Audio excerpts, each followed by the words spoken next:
Hi, and welcome to FortiGuard Live. I'm Anthony Giandomenico, aka Tony G. I run our global security advisory and incident response services. And here with me, today, an esteemed colleague, Jim Richberg, who, let me see if I get this right now, head of cyber policy, field CISO here at Fortinet. And what we're focused on today is talking about that new SEC rule, specifically around incident disclosure. So with that, how you doing today, Jim? I'm doing well, Tony. How are you?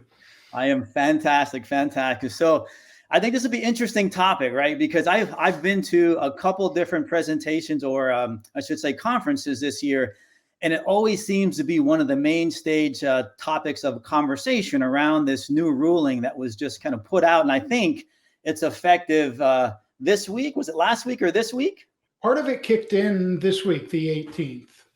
Great. So let's start off with just kind of an overview. Maybe we can talk a little bit about what is that C rule specifically around incident disclosure. Like, what are organizations required to do? Required to report on?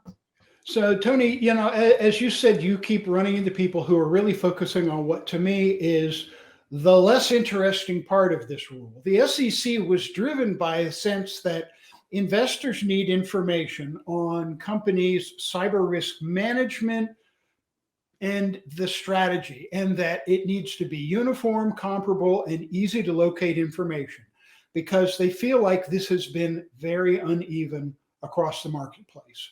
Now, it really starts in the first part of this with a determination that for a publicly traded company, if they suffer a cyber incident, often a breach that is material, they need to notify the SEC within 4 business days, 96 hours, of determining that, holy cow, this happened and that it's significant. Now, the part that's more interesting to me is that apart from that filing, which would be done on an 8K form, which is what you use to talk about things that are material, there's this whole literature about what constitutes materiality, what, a piece of information that would be relevant to a normal investor. An average prudent investor would say, gee, I should have known that fact. It should have been available to me before I purchased the security. Now, there's at this point, 93 years of Securities and Exchange Commission and even, a Supreme Court ruling on this. So this is really robust. And I think this is going to be part of our later conversation. So determining whether something's material and then telling the SEC about it within 4 days of figuring that out is part one.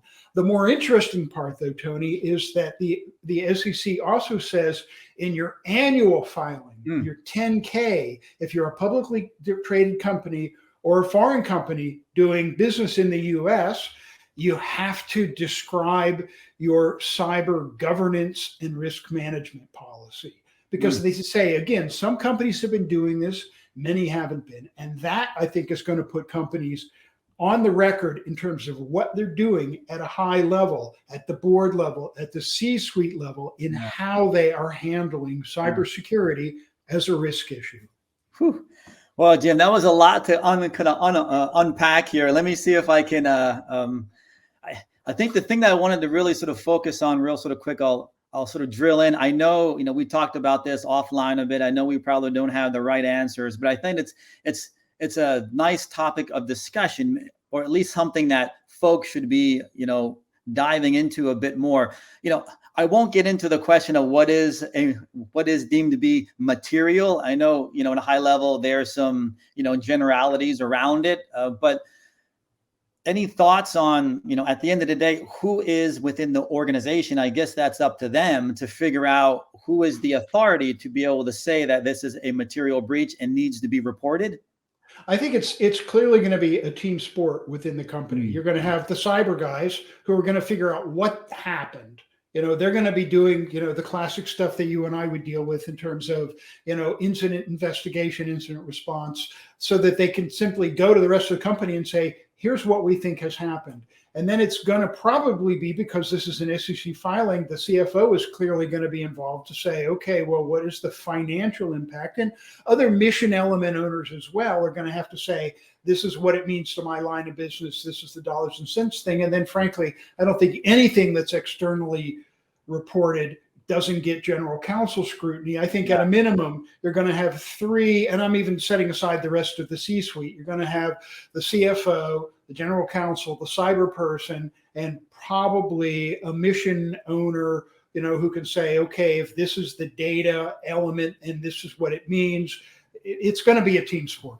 Yeah, I sure hope, right? Because we saw some kind of some past incidents where the CISO was the one that was sort of focused in on, and he or she was held liable. And at the end of the day, I mean, you and I kind of both know, it's just not the CISO making those decisions. There's probably general counsel in there. There's other officers, and I think that's why anytime we talk about these SEC new rulings and what have you, the same topic kind of comes up around what should CISOs be doing to protect themselves. I heard a lot of conversations, and I'm not an expert in any of this stuff, but a lot of them were talking about making sure that they get on D&O insurance, right? So, director and officers liability insurance. So they're kind of covered if something does happen. But I mean, I don't know where that's at now, or if you have any.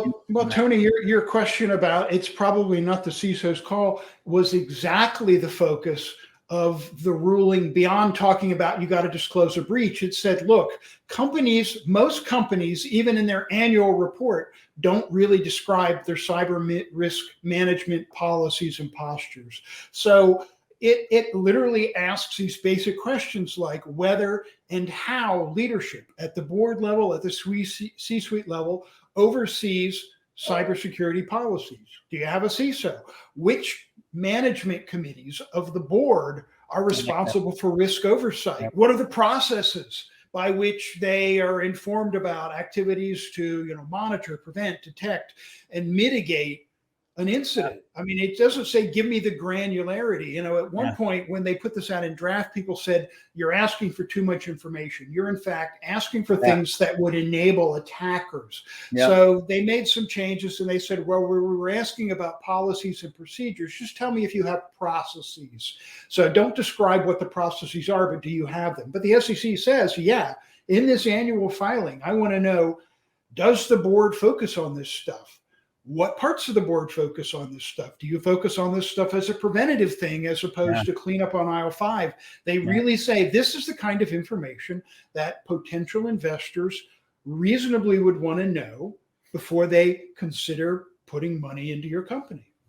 I think that's good. I think there's always a fine line, and I think you were talking a little bit more kind of back and forth as offline about originally the amount of information that they wanted the organizations to kind of give out was definitely way too much, and a lot of folks kind of came back, right? Because like you said, that information could give the adversaries a new kind of target who to sort of focus in on, and or be able to increase the success of that cyber incident, right? Because of that information. So it was nice that at least that they've heard a little bit more from the practitioners, and they kind of adjusted a little bit. Yeah.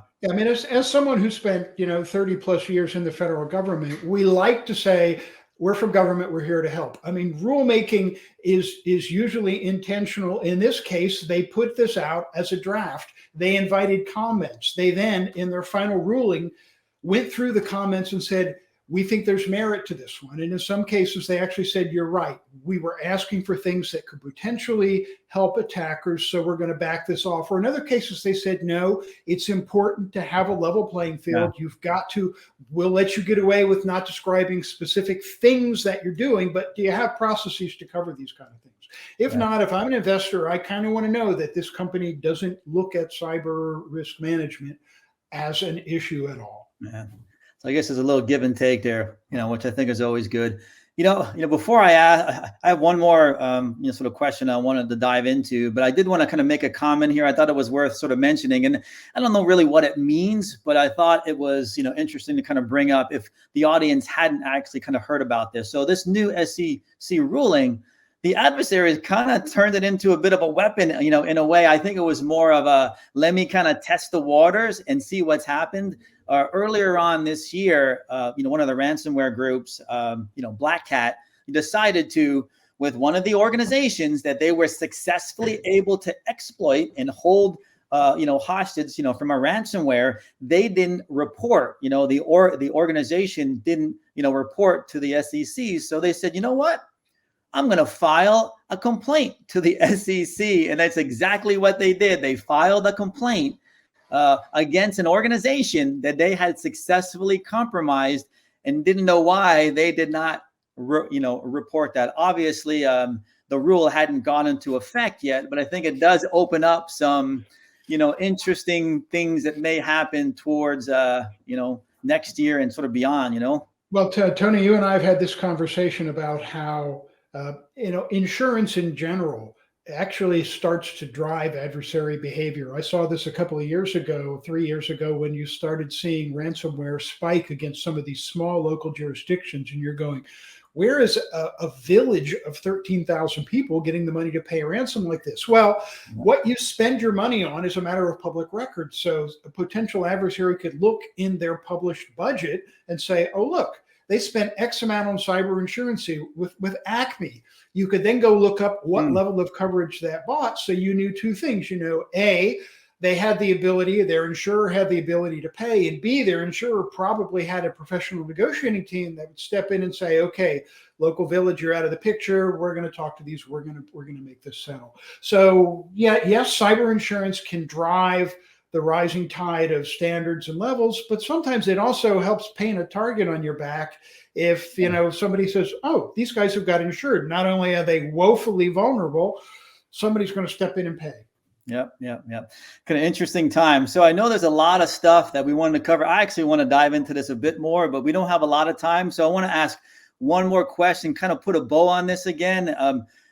In general, I know there's a lot of complexity behind this. I know you've, kind of read this, ruling, pretty thoroughly, but I guess it does get complex a bit. It's not necessarily black and white and shades of gray. What would you have, for advice, or what are some kind of some key takeaways, for the CISOs moving forward? So one of the things I think is important to recognize, Tony, is that this is not the only reporting requirement organizations have to the federal government. One of the many things that was in the National Cyber Strategy published this year said they wanted to do regulatory harmonization and deconfliction. So if I'm an organization out there, I could look at this and say, okay, I got to notify within 4 days. And then you look at it and say, wait a minute, I'm in critical infrastructure as well. And this law that was passed in 2002, CIRCIA, the Cyber Incident Requirement for Critical Infrastructure Act, says I got to report within 72 hours. Well, what the government would like you to do is just report once, report to one organization. They'll pass the torch behind the scene.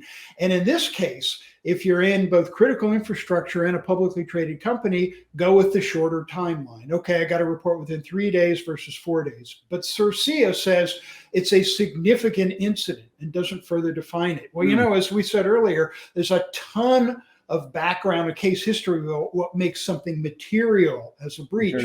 So use the standards from the SEC ruling, reported in this case maybe to CISA, and tell them, hey, I'm also required under the SEC ruling, would you go ahead and report it? The National Cyber Director said, let's make this as easy as possible, because when a company has been victimized, and I love Chris's colorful phrase, we don't want to stab the wounded, make them go through even more pain than they are while they're trying to do incident investigation and mitigation.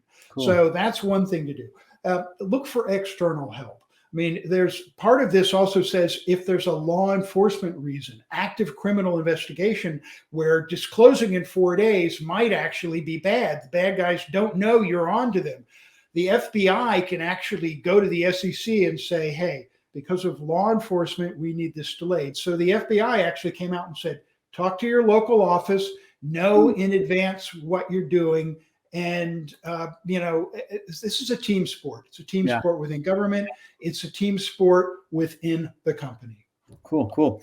Yeah. So I think that kind of, sort of closes it up here. I'll just, I'll kind of bring it home here. I think, and at the end of the day, I know we're talking specifically about this rule and how, you need to be able to modify your incident response plans and your playbooks kind of accordingly. But at the end of the day, everybody should make sure that they're keeping up to date with their incident response plans. It's a living, breathing document. Their actual kind of playbooks, extremely important. So just, a broadcast announcement out there, kind of make sure that everybody, regardless of what regulation you're mandated on, you need to have these things. So with that said, a little plug for our actual services. If you want to learn more about what we can do and how we can help, or a little bit more about, some of these SEC rules, feel free to hop on over to Fortinet.com. Should be a lot more information out there. And with that said, Jim, as always, I love kind of chatting with you. We can probably spend the whole day here, but, really appreciate your time and your insights, man. It's been a lot of fun, Tony. Thanks. Awesome. Well, that kind of ends it there, for us, everybody. And, until next time, we'll see ya.